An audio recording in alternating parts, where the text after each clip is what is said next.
August 2018. A headwater tributary of the East Branch North Fork Feather River, Plumas National Forest, northern Sierra Nevada, California, elevation just above 5,900 feet. A field hydrologist working under a U.S. Forest Service monitoring contract kneels in a streambed that the agency's own hydrologic atlas describes, in flat administrative language, as a historically incised channel with no recorded beaver activity. The creek has been dry for 6 weeks. The banks are cracked. The meadow grass around it is the color of a matchstick, and it snaps underfoot. She is here to log erosion. She is not here to find water. But the water is there. 50 yards upstream, past a bend the map does not bother to name, the channel widens into something that should not exist in a basin classified as naturally dry. A dam. Not a beaver dam anyone built for her. An actual, active, freshly cut lattice of aspen and willow stems, packed with mud still dark and wet at the core, holding back a pond that, by her own measurements, did not exist the previous September. Downstream of it, a second dam, then a third. A staircase of ponds, glinting, with the unmistakable sound of water moving over a spillway, a sound this drainage has not made, according to the record, in longer than anyone alive can remember. She does not see an animal. No slap of a tail on the surface, no dark head cutting a wake toward the far bank. Just the architecture, just the evidence of a builder who worked through the night and left before dawn. She photographs the dams. She measures the pond depth, 1.4 meters at the deepest point, enough to keep a lodge entrance submerged through a Sierra winter. She writes the coordinates into a field notebook next to a stream name the Forest Service lists, on the same page as Beaver absent. The paradox sits there, on paper, unresolved. A landscape had come back to life in a place where, officially, the species responsible for that kind of resurrection was never supposed to have been.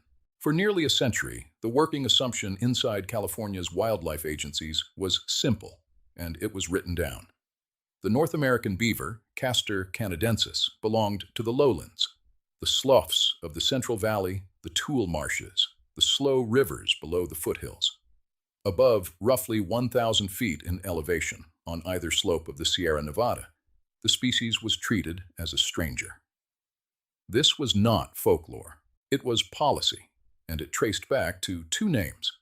Joseph Grinnell, whose 1937 survey of California mammals set the boundary, and Donald Tapp, who reinforced it in 1942. Their conclusion became the baseline every subsequent management plan, watershed assessment, and restoration proposal in the range was built on top of. Under that baseline, a wet meadow high in the Sierra was not a beaver meadow. It could not be. It was explained instead as a product of snowpack, of granite geology, of seasonal saturation, a hydrological accident of altitude and rock, nothing more. Streams that ran multi-channeled and slow through marshy flats were filed as naturally anastomosing systems. Streams that ran straight, fast, and cut deep into bare soil were filed as naturally incised. Two very different landscapes, both explained without reference to an engineer, because the engineer was not supposed to be there. That is the frame the hydrologist's notebook was quietly arguing with. The question is not whether a beaver can physically survive at 5,900 feet in the northern Sierra Nevada.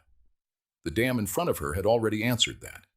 The question is not even whether beavers occasionally wander into high-elevation drainages as strays, tolerated as an anomaly and written off the next survey cycle. The question is older, and it cuts the other way. The question is whether the natural, snowmelt-only wet meadow that Forest Service maps have described for 80 years ever actually existed as a climate-only phenomenon at all, or whether it was, from the start, an animal's infrastructure, misfiled as geology because the animal that built it had already been trapped out of the historical record before anyone thought to ask. Not enough to confirm, not enough to dismiss, but enough already to make the map suspect. Geography does not support the idea of an impossible barrier here. It supports almost the opposite. The Sierra Nevada runs roughly 650 kilometers along California's eastern edge, and every one of its western slope watersheds, the Feather, the Yuba, the American, the Mokelumne, the Stanislaus, the Tuolumne, the Merced, the San Joaquin, the Kern, drains down into the Sacramento and San Joaquin river systems that fill the Central Valley below. That valley floor, with its tool marshes and slow deltas, is the one stretch of California terrain nobody disputes as historic Beaver Range. It was, by 19th century trapping accounts, one of the richest beaver grounds on the continent. A beaver does not need to cross a mountain range to reach the high Sierra. It needs to swim upstream. The rivers are the corridor, not the obstacle, continuous, connected waterways climbing from valley floor to alpine meadow along a gradient that, in many drainages, a young disperser could follow entirely by water, den to den, pool to pool, without ever leaving a stream channel. The barrier the old policy imagined was elevation. The reality on the ground is a plumbing system, and the pipes were never actually closed. Beaver populations in California nearly disappeared during the fur trade era. The Hudson's Bay Company's California brigades, operating in the 1820s and 1830s, trapped so heavily that within roughly 2 decades, they had reduced the species almost to the point of local extinction across much of the state, efficient enough that company records describe deliberately overtrapping certain districts into a fur desert, a scorched earth strategy meant to discourage rival American trappers from following. By the time formal wildlife policy caught up to the species in the 20th century, there was almost nothing left to survey. The absence the agencies recorded was not necessarily a historical absence. It may have simply been a very effective, very recent one. Since then, the population has been rebuilding, protected under state law since the mid-20th century, no longer legally trapped for pelts across most of its range, and slowly filling back into the watersheds it was pulled out of. Population recovery does not happen evenly. It happens the way water finds cracks.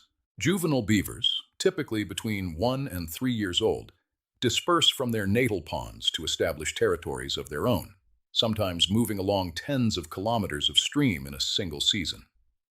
Drought compounds the pressure. When lowland ponds shrink or dry, competition for remaining water tightens, and the animals most likely to lose that competition are pushed to look elsewhere. Upstream, upslope, into exactly the kind of headwater basin the Forest Service Atlas had marked as off-limits by definition, rather than by observation. A population under pressure does not read the map before it moves. If dispersal pressure explains the mechanism, one basin shows the outcome. In Alpine County, in the twin high-elevation basins of Hope Valley and Faith Valley, glacially carved meadows along the upper reaches of the Carson River drainage, sitting above 7,000 feet, field crews with American Rivers Headwaters Conservation Program, working alongside the Alpine Watershed Group, began systematically surveying and GPS mapping beaver structures that had not been part of any prior baseline. Dams, partial dams, at least one active lodge, its underwater entrance built the same way a lodge is built anywhere in the species range, deep enough to stay ice-free beneath a Sierra winter. Crews measured height, length, water depth at each structure, photographed the ponding behind them, and returned season after season to track whether the structures held, grew, or were abandoned. They held. They grew. What the surveys were documenting, structure by structure, was not a single wandering animal passing through. It was a functioning colony, re-engineering 2 subalpine meadows that no official record had ever listed as beaver habitat, at an elevation more than 6 times higher than the 1,000-foot ceiling written into policy nearly a century earlier. If you have made it this far into this investigation, you already understand that this is not a story about one lucky sighting. It is a pattern, showing up basin after basin. And if you want to keep following where the pattern leads, across the meadows the maps still haven't caught up to, subscribe. This channel covers the landscapes the record hasn't corrected yet. The physical evidence does not stop at a living colony in Alpine County. It reaches backward, underground, into wood that predates the agencies that later declared the species absent. In the Upper Feather River watershed in eastern Plumas County, the same general drainage system as the dry stream bed where this investigation opened, researchers Charles James and Richard Landman used radiocarbon dating on wood excavated from 2 separate, naturally exposed ancient beaver dams, buried in sediment and revealed only as the incised stream banks around them eroded away. The results, published in the California Fish and Game Journal in 2012, dated periodic beaver occupation at one site to between AD 580 and AD 1850, and at a second site to AD 1730, and again to AD 1850, confirming active beaver engineering at 1,637 meters in elevation. Well above the 305-meter ceiling Grinnell and Tappa had set as absolute. A companion review that same year, led by Landman together with Heidi Perryman, Brock Dolman, and James, compiled decades of overlooked historical testimony. Trapper journals, early survey notes, newspaper accounts, and the observations of what the researchers classified as reliable eyewitnesses, describing beaver activity in stream systems running the full length of the Sierra Nevada on both its western and eastern slopes, long before 20th century policy declared the range beaver-free. It was never absent. It had only been unread. Put the biology next to the wood and the picture stops being circumstantial. A beaver's physiology is built for exactly this kind of range expansion. Transparent inner eyelids function like built-in swim goggles. Valved nostrils and ears seal shut underwater. A layer of dense underfur, backed by an oil-based waterproofing the animal grooms into every strand, holds a pocket of warm air against the skin, even in water barely above freezing. The same principle, at a much smaller scale, that keeps a diver in a wetsuit from losing core heat in cold water. Fat reserves and a slowed metabolism let a beaver remain active beneath lake and pond ice through months when the surface above is frozen solid, feeding on food stores cached at the lodge rather than needing to migrate away from the cold at all. None of that machinery cares whether the elevation printed on a Forest Service map says 1,000 feet or 7,000. If the animal can survive there, and the water route to get there was never closed, and the wood in the ground says it already happened once before, then the burden shifts. The map is not the default explanation anymore. It is the claim that now has to defend itself. That defense exists, and it deserves to be stated in full, not caricatured. The prevailing position among a number of geologists and land managers is that the return of wet, multi-channeled meadow conditions across parts of the High Sierra in recent years is a climate signal, not a beaver signal, the product of heavy snow years, shifting snowpack timing, and natural sediment dynamics reshaping incised channels back toward historic floodplain grade, independent of any animal's presence. It is not an unreasonable position. Climate does move sediment. Snowpack does drive discharge, but it runs into four problems it has not resolved.